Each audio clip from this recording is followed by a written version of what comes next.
Hey guys, how's it going? Kripp here. We just got the last batch of the Witchwood cards revealed, and I'm going to give you guys a quick review. It is going to be a quick review, even though there's like 50-some cards here, because, well, a lot of these are filler cards.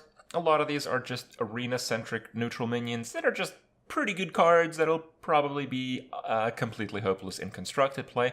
It's also pretty important to know that because it is the first expansion of the year, well, the cards are not going to be that powerful. There's the standard cycle. The first expansion of the year knocks out the 3 expansions that came out roughly 2 years ago, so there's going to be a really small set in the standard card pool. And what Blizzard does is they release cards in this first of the year expansion that are generally on a pretty low power level, and they ramp it up. Now, that doesn't mean all these cards suck. Some of them I think we will see and will be meta-defining in standard until they cycle out, but there's a few less of those cards, and the mediocre cards are certainly very mediocre, so that's important to know.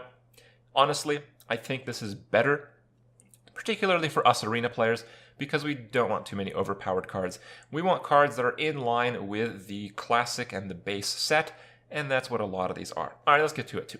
So we got, in class order, Druid. We have Druid of the Scythe. Kind of an interesting card. You get to choose either a 4-2 rush minion or a 2-4 taunt for 3.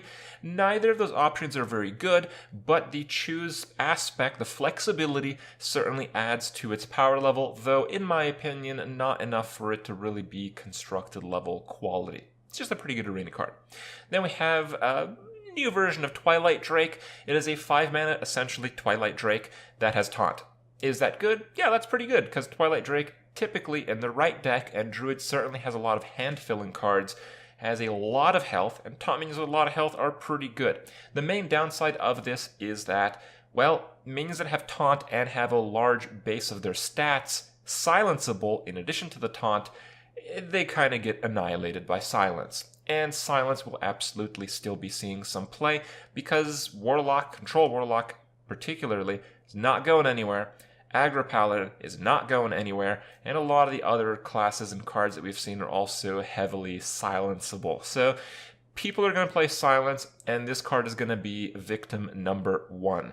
That doesn't mean it's a dead card, because you can probably play a lot of taunts in that style of Druid deck, and just getting one of them silenced just means another one will not get silenced. So it's probably a decent card, but when silence is no longer being played in the meta, this card is going to be crazy good. Another Druid card, Ferocious Howl. Draw a card, add 1 armor for each card in your hand. I think if you're playing this card, you're almost always going to have an effect that's better than Shield Block, so it's basically a better Shield Block for Druid, which is pretty good. That means it'll probably see some play, but that doesn't mean the overall impact to winning the game and playing this card is better than Shield Block. What I mean by that is, Druid doesn't really leverage its armor as Warrior does. Armor for Druid is typically, oh hey, I'm going to live a little longer. Warrior armor is a bit different. They have cards that directly work off of your armor, much more so than Druid, at least, and Warriors have a lot of weapons, which is trading health for tempo. The Druids, yeah, they get a few buffs to their hero power or their attack for any given turn. They have like pseudo weapons, but it's not the same. Druid armor is not as valuable as Warrior armor, even though this card is better than Shield Block. For Hunter cards, we saw Carrion Drake, 5-mana 3/7 Dragon. Look at that, Hunter only Dragon. The battle cry, if a minion died this turn, it gets poisonous. So a 5-mana 3/7 is a pretty good board control card, and let me tell you, as a Hunter, it's pretty easy to lose a minion on any given turn, particularly in the mid-range. So you're probably getting a poisonous effect, and in Arena we have the 1/5 poisonous with taunt and the 2/5 poisonous without taunt. Those cards are not bad. So a card that's much higher stats and a dragon, maybe you can get some synergy off of that somehow, I don't know. That seems really good to me. Very powerful mid-range option for Hunter. But again, it's not typically what Hunter does, so we shall see. Hunter has another poisonous minion, a 5-mana 1/3 rush poisonous minion, which is kind of like a crappy Assassinate. It's a little bit better if you have Beast synergy, if you have like a Hyena in play or something, but in the general case, it's a worse Assassinate, and a worse Assassinate is pretty bad. That might be quite good for Arena, because Hunters really struggle to make it in the late game in Arena, but for Constructed, I'm not optimistic about this card. For Mage, we have Arcane Keysmith, a 4-mana 2/2 that you discover a secret and put it into play. So overall, the total card effect is very strong. The aspect of the secret actually being secretive is also very strong. You have to keep in mind when people play Constructed, they know every single card in their deck, they know every single card in their opponent's deck just by the classes usually. So not knowing what the secret in play is means you have a lot of efficiency loss in trying to figuring it out when you're facing it, which makes it pretty strong. The weakness is, well, it's just competing with secret cheating abilities that are on the classic set, like the Karantor Mage, and it's just so hard to compete with that. It's a really good card, but it's not as good as any of the secret synergy, any of the secret cheating effects that we've seen from Mage in the past few years. So how good is it really? Probably not going to blow anyone away, but might see the card show up from time to time. We have Cinderstorm. It's basically Arcane Missiles Plus for 3. Overall, I feel the amount of missiles is quite weak for 3. For 1 mana, you're getting 3 missiles. For 3 mana, you're getting 5? Like, one mana per missile? That seems pretty crappy, right? Well, yeah, it might be pretty crappy, but people have been talking about Odd Mage being a thing, and, well, you might just not have that many removal options. This might just be the best thing that you can do to remove things in the general case in Odd Mage. So, whatever, I guess. Maybe you'll see some play. Then we have Curio Collector, 5 mana 4/4. Whenever you draw a card, gain +1/+1. It's a pretty strong mage minion, and remember, minion mage might be a thing. Probably with elementals, though, so probably not in this way. It's basically like a reporter, but it costs 1 more mana, and it's a mage-only card. I think it's okay, but okay doesn't mean it sees constructed play most of the time. Snap Freeze, well, rip in peace Shatter. It's basically Shatter, except if it doesn't shatter, it can just freeze a minion, which is better than Shatter. It's just a better Shatter. Does Shatter blow anyone away? No, Shatter's horrible. But the flexibility, I think, is actually quite strong. If you're playing Elemental Mage, you got Water Elementals, you probably got Frostbolts. Yeah, you got endless Water Elementals from the Frost Lich Jaina. So Snap Freeze is pretty good there, but I think it's still a bit too situational. Though, we'll see. Priest cards, we have Divine Hymn. Holy crap, is this so much better than Holy Light. So Paladins have this card called Holy Light, which is 2 mana, heal any one thing for 6. This heals all your stuff for 6. That's really good. You can just use this, honestly, to bump up your health when you're about to die in the late game. So it's actually a very flexible card, and the peak of this card is just outrageous. You know, you can heal so many of your own cards and heal your own face. It's so good. There's so many synergies out there for a card like this, including our next card, Nightscale Matriarch. 7 mana for 9, Dragon. Whenever a friendly minion is healed, so they first have to be damaged. It's not that easy.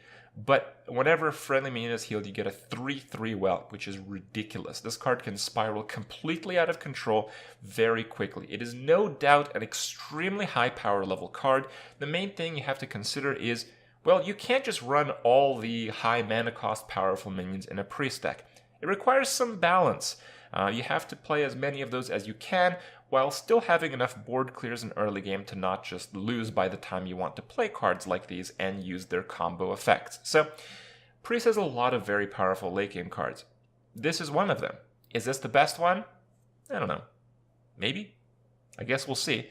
It's certainly in consideration for one of the best late game Priest cards in a Priest deck that can host it, that has a lot of healing effects, probably Aucanize, and a lot of injured minions, something like that.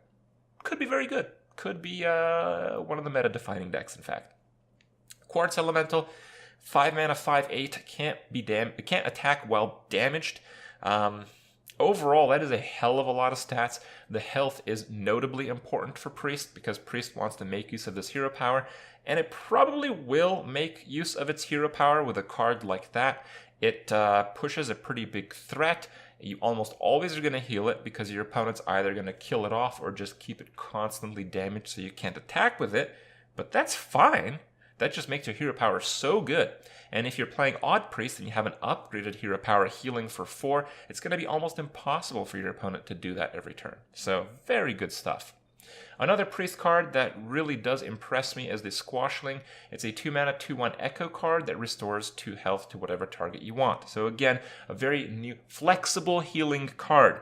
More importantly, Priest has struggled to balance early game, mid game, late game with all the different cool removals and board clears. This card is a decent early game card, and this card is also at the same time a decent late game card. The Echo mechanic, particularly this card that has the additive of healing-based synergy, makes Priest very powerful. Now, just playing a value-based Priest deck might not be a thing, but the slight combo potential with the Squashling, I think it does elevate the card above that to just really good. Paladin got a few new additions. We got Paragon of Light, so it's a 3-mana 2/5, which is a very strong statted card for board control, which is what Paladin basically thrives on doing. And if this card has 3 or more attack, it gains Taunt and Lifesteal. So that Bell buffing card, along with a few others, suddenly look a lot better than before. This card seems like a very high power level card, especially if you're running a few buffs. And even if you're not, like an Arena, 3-mana 2/5 for Paladin, that's pretty good actually. We got a 5-mana 3/4. It's got Divine Shield and Rush. The combination of attacking right away with Divine Shield is very strong, a lot stronger than it looks. Cards that look really bad, like Argent Commander, are still staples for late game arena pushes. And this card is very much like that. I don't think it's much better than Argent Commander, but I think it's slightly better, largely because, again, Paladins have an ease of buffs, so if you look at it, it's more or less kind of like a crappy Fire Elemental, but if you have some attack buffs or some health buffs, it suddenly surpasses Fire Elemental, which is impressive. That's really good. Do not underestimate that combination of abilities. And we have Hidden Wisdom, a new Paladin secret. After your opponent plays 3 cards in a turn, draw 2 cards. So if it works, it's 1 mana, draw 2, later on. Now, drawing later on for 1 mana is fine. Yeah, if you play this on like turn 1 or you cheat it out with some of the new secret tech cards for Paladin, that will work. I had some doubt that playing 3 cards in 1 turn was going to happen very often, but after seeing even some of the control decks that people are playing right now, especially the ones on the reveal stream, I don't have much of a doubt anymore. I think this condition is fairly easy to satisfy, so much so that you'd probably see one of these cards in most Paladin decks moving forward. Prince Liam is the new Paladin legendary. 5-mana 5/5 Battlecry transforms your 1-cost cards in your deck, not in your hand, in your deck, into legendary minions. So the idea is kind of like the old Paladin style, where you want to make use out of your crappy cards in the late game by either cheating them out through secret technologies or through using like divine favors and just dumping everything constantly. This card is in line with that. It does a similar thing. It has a little bit of negative synergy, specifically with divine favor, because if you divine favor and get a few clunky legendaries, your second divine favor will be a lot worse. But honestly, I think it could reliably replace 1 divine favor in that type of deck. I don't know. I think it's pretty good, but I'm not too blown away by it. Paladins have options for this type of effect, even though it's obviously Paladins don't create legendaries and place them into the decks. But the idea of converting weak cards into strong cards or just overpowering your opponent because of that is not new to Paladin. We only saw 1 new rogue card, is the Cutthroat Buccaneer. 3-mana 2/4 pirate in the combo, gives your weapon +1 attack. Nothing crazy. People are probably still going to try to make the Kingsbane rogue work, and this card will help it, but it will certainly not define it, and I don't even think it'll be an auto-include. It's just a pretty good card, mostly to be used in Arena, I imagine. Earthen Might, Shaman finally hops on the board of 2-mana +2/+2 buffs, and its additional effect is if you're targeting an elemental, you get a random elemental to your hand. Random is worse and it's sometimes better than Discover. Discover, you can only get neutral and class cards. Random is any class, but it is not weighted for your class. So we've had Discover elemental effects in the past that have been notably powerful with Shaman, because Shaman has very powerful class-based elementals. Now, this will not give you an occurrence boost on those, but you might get some really powerful combos getting perhaps some mage elementals. So that's for 1. We have a new Echo card for Shaman. It's a Murloc 2-mana 2/2 Echo. It's interesting. but I don't see this seeing play outside of Arena. Yeah, maybe there's like the Murloc quest guy for like a late game quest push. Nah, it's a bit too weak, I think. Zap, new Shaman spell, deal 2 damage to a minion. It's kind of like a worse backstab because you have to overload for 1. It's better in the case that you can use it on a damaged minion. It doesn't have to be an undamaged minion, though typically minions are undamaged when you want to remove them. Typically, a minion that you want to remove is one that your opponent played in the last turn. So that's not much of an advantage. This card, I think, overall is much worse than backstab. Doesn't mean it's bad, but it's much worse than backstab. I think Zap may not be a card you include in your deck list, though you might. I think it's largely a card that you hope to eventually get through cards like Hagatha, the new Shaman Death Knight card. Whenever you play a minion, you get a spell. You have a lot of minion cycling effects, so eventually you're going to get a whole bunch of like 1 and 0 mana cost spells that don't have very powerful effects, much like Zap, and eventually you're going to want to have cards, maybe like an Auctioneer, so you can play that and dump all of these low drop spells to regain the value that you lose from randomizing into them. Another low cost spell is Blazing Invocation. A pretty powerful spell to get randomly, I'd say. Battlecry means being discovered will be Shaman or neutral and will have a 400% occurrence boost for Shaman class cards, which is certainly notable. Shaman is a pretty clunky class because it has very win more effects and very powerful board clears, so you will often have 1 mana floating. So if you're playing a deck based around Battlecries, that might actually be a pretty good card. And if you're just playing a bit of a clumsy deck, that might be a good enough card just to throw in there. Shaman is not usually a class that you just have spare cards left to fill in your deck list, but if you do, Blazing Invocation is a pretty fair card to include in there. Then we have, this is a big one, boys, Shudderwalk. The Shaman legendary minion doesn't look like much. 9 mana, 6/6, repeat all battle cries from cards you played this game, and you have random targets and stuff. So I didn't think this card was very good at face value, but when I saw it seeing play in the reveal stream, it was pretty mind-blowing. If you're playing this with like Serenite Chain Gang, it duplicates itself.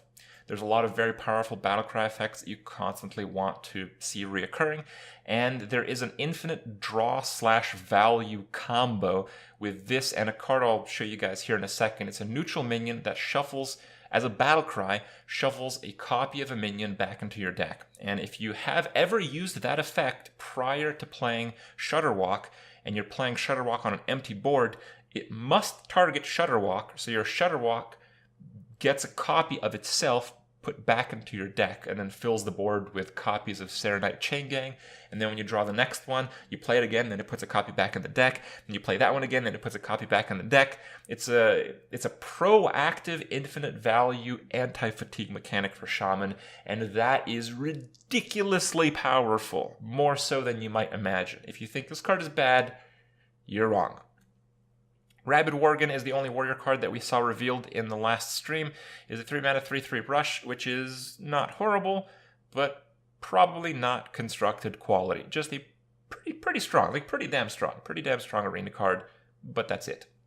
For Warlock, we saw Curse of Weakness. I think this is one of my favorite cards of the set.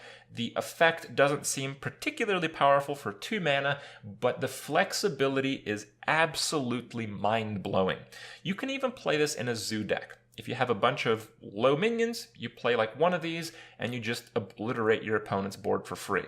That's certainly worth 2 mana, maybe sometimes 4. If you're playing a Control Warlock, Control Warlocks have a lot of extremely powerful board clear effects, even more so now with like the new legendary Lord Godfrey. So stalling has a lot of value in itself. And because the -2 attack is effective until your next turn, if you're just really behind on the board, you can just play like 2 of these and take no damage. And that's it. Yeah. 4 mana, take no damage, maybe you heal some, maybe you just tap, and then the next turn you can just twist another anyway, right? So it's an incredibly powerful stall card. I really love this. I think it's just going to have to see play somewhere because it's so remarkably flexible. Dark Possession is a new 1-mana Warlock card. You have to deal damage to a friendly character, so you can do that to yourself and activate the synergy of taking self-inflicted damage on your own turn. There's certainly many triggers for that. That can be a positive effect overall, or if you're going to trade a minion to a minion that's going to die anyway, you can just deal 2 damage to that to not take 2 damage to yourself. The effect is Discover a Demon. A lot of the powerful board clear demons have cycled out in the upcoming standard rotation. Abyssal Enforcer, for instance, is no longer going to be part of standard, so the Discover a Demon thing is not going to be as strong as you might think, but it's still pretty strong. I just don't think it's constructed strong. I do think it is pretty strong in Arena, where you're going to be able to cheat out cards like Lord Jaraxxus or something, where you otherwise are not going to be drafting them very frequently. Fiendish Circle, this has Arena written all over it. We had the exact same card for Shaman using the Murlocs instead of Imps, and that saw exclusively play in the quest-based Murloc Shaman. And trust me, there's a lot less Demon synergy than there is Murloc synergy. So this card is pretty weak, decent in Arena, that's it.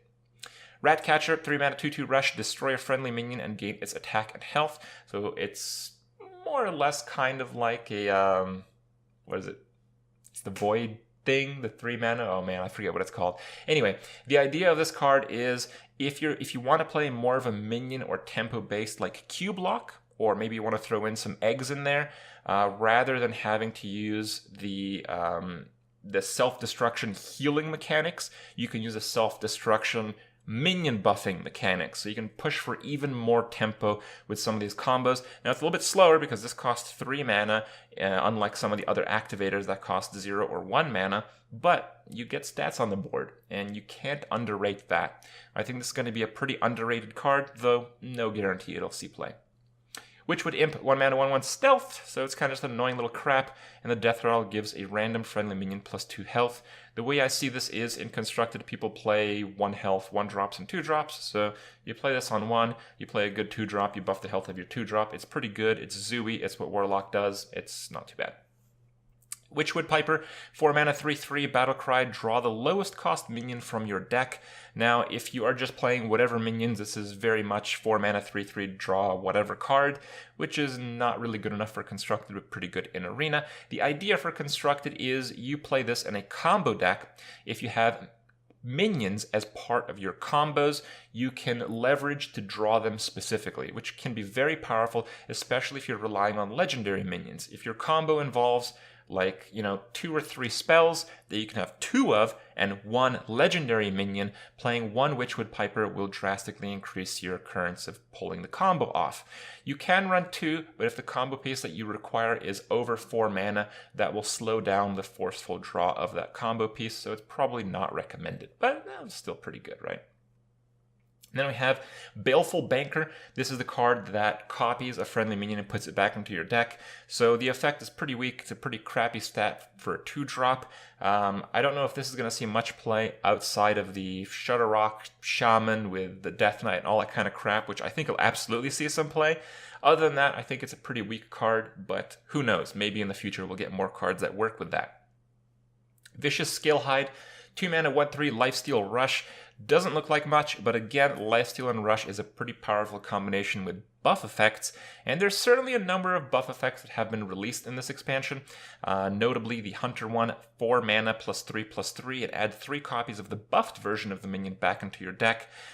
Certainly very strong if you can pull that off. So it's a combo-based, decent statted 2-drop with surprising synergy within itself. That's pretty good, I think. Pretty good. I think we'll see a little bit of this card. The Dragon Egg is a 1-mana 0/3 egg, and it gives you a random dragon when it dies.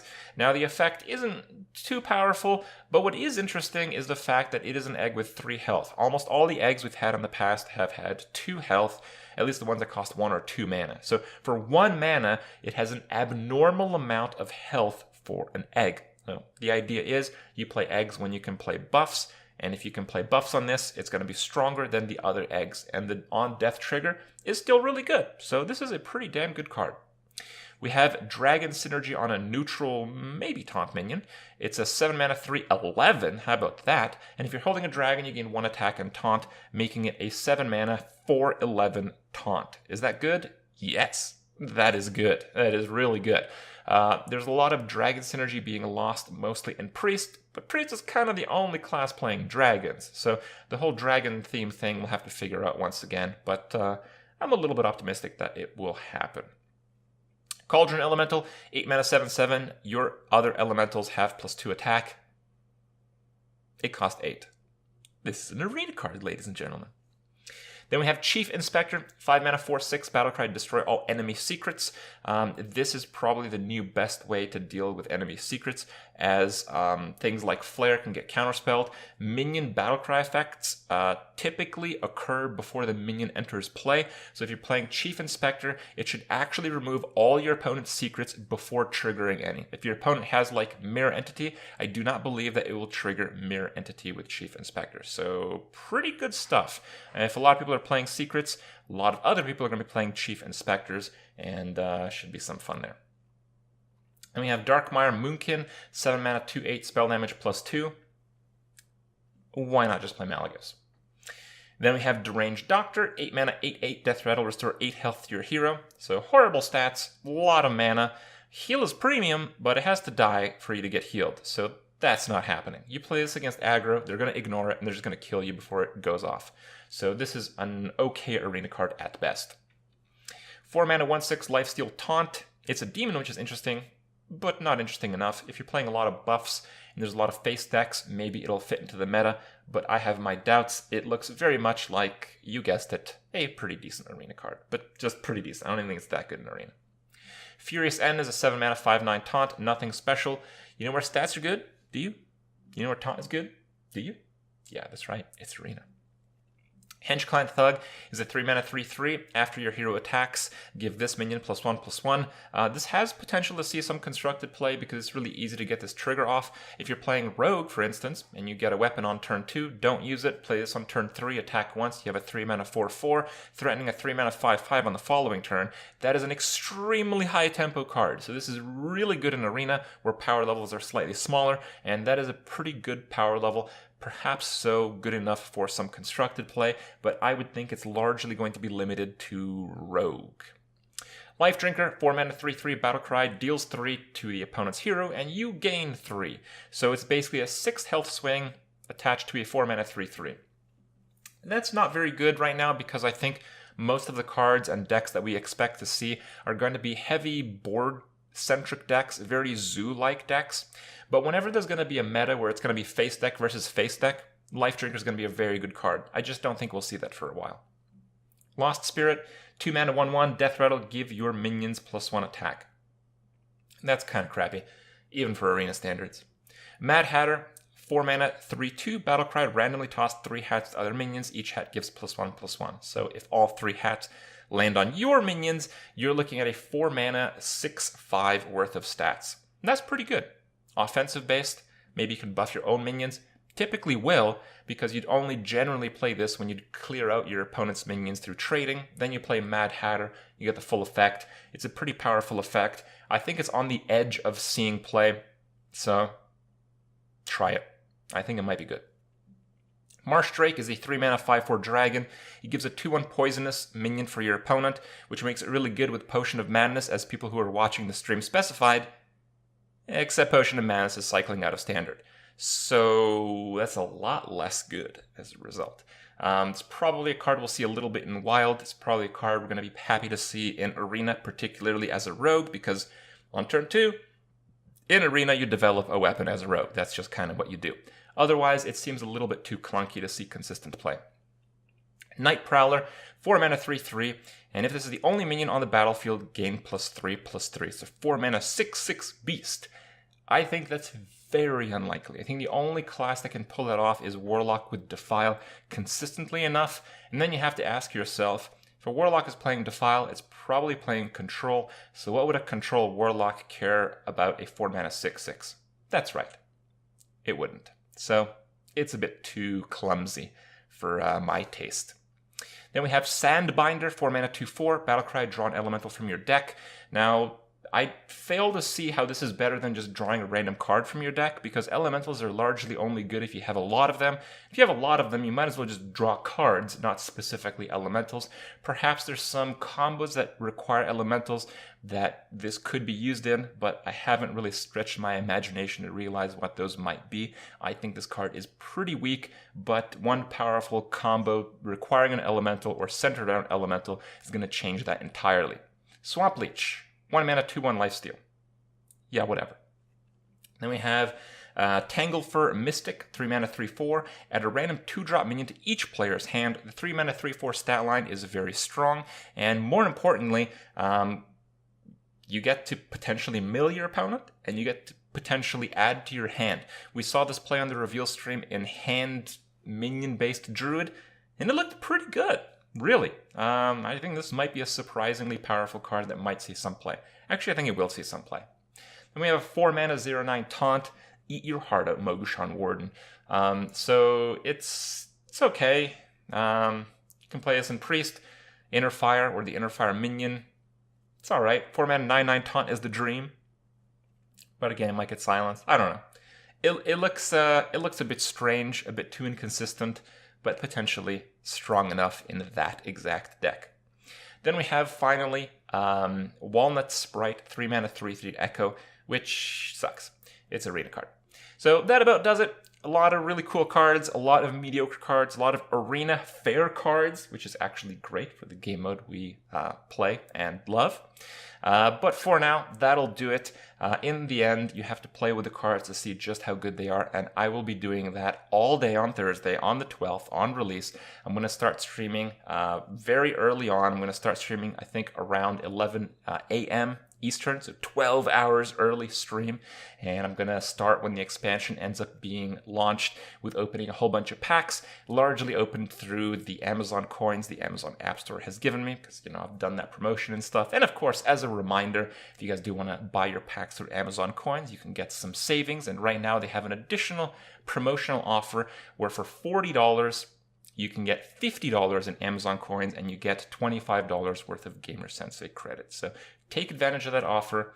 Hope you guys are hyped like I am about the expansion, and I hope to see you guys on the stream. Thank you for watching the video. There's a lot more content.